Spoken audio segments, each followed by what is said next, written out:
It's natural in the lifespan of your project that there will be highs and lows and transitions that come around naturally. And this page is here to help you mark those moments, those changes, maybe in the leadership team or in the area of focus of what your project is doing, and to help you think about how to share your story about the work that you're doing, especially in those transition moments. Let me tell you all the ways that I messed up in my journey so that you don't have to make the same mistakes that I did, right? But without the space to reflect, both to celebrate and to lament those things, we don't give ourselves or allow ourselves the space for the type of growth that facilitates. There's a couple of things on your spiritual journey that are the superpower, supercharge, fast forward, deepening you on your path, right? It's family drama, conflict, relationships, family, kids, and one of them is endings. One of the most proud moments of my vocational life was celebrating Faith Matters Network's 10-year anniversary. And there was a moment, we did an event called Womanist Wisdom Live, which was sort of like a TED-style conversation where we invited a group of Black women, spiritual leaders from across traditions to speak and reflect on different topics that were relevant to the spiritual innovation work that they were doing in the world. And I was sitting on a couch next to my friend Chelsea, who was hosting, and she just squeezed my hand and said, "Look at what you all have birthed into the world." And all of the blood, the sweat, the tears, all of it in that moment felt worthwhile. It kind of brings forward this differentiation that we often forget about, which is the difference between an organization and a community, or the difference between a friendship and a business partnership. And we often want to say, oh, this business, we're like a family and we're all one and we're all together. But actually it can be very disingenuous to have that blurred line, because the reality of an organization is it's a team, and a team is come together to score goals, right? And if you're not scoring goals, then the team is not a healthy relationship. So it is a conditional relationship, unlike a community or a family, which is an unconditional relationship.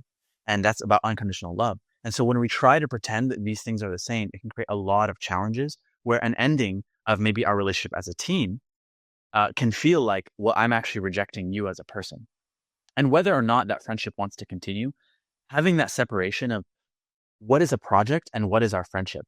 What is our mission together? And what is this mission, particularly this mission? And then what is our longer journey together as beings on having this human experience?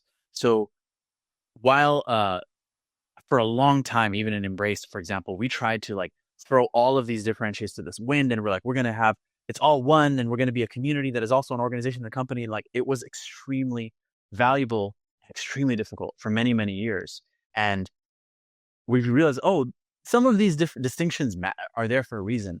Not everyone is able to do business with their family for a reason. Now, some people do business with their family and it's very successful and it's amazing, right? And so I'm not going to say that, you don't want to mix. It can be very, very powerful to do so. But you need to be able to switch hats.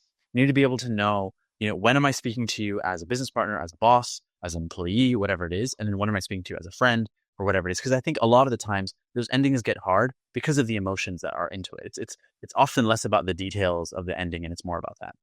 The other thing I'll say that's very important, me and my co-founder for Embrace, even though we have no intention to stop working together, we actually are working right now on having a notarized and signed exit agreement, right? So if things were to not go well, if things were to separate for whatever reason, even if we just don't want to do this anymore, what happens to the brand? What happens to the money? What if there's a grant and there's still money and we haven't finished it yet? What happens to all of these different things? And who are the people that we are going to bring in as advisors and trustees to kind of help us work through that process? And so as soon as we clarified that, it opened up even more energy to actually lean into trust, because a lot of the times when conflicts and challenges come, it's because, what happens if it ends? What happens if it doesn't go right? And because we don't know, that gray area can leave so much room for the monkey mind to come up with all these worst case scenarios and catastrophes. So having a plan, even if you don't intend to go there, can create a sense of relaxation and trust. Celebration is the nourishment. It is the meal that provides the calories, the energy that your project can continue to live off of and thrive off of. And so often as spiritual innovators, this selfless predisposition, hope, that we have, and I hope it's sincere, it can be like, I don't want to brag and I don't want to toot my own horn.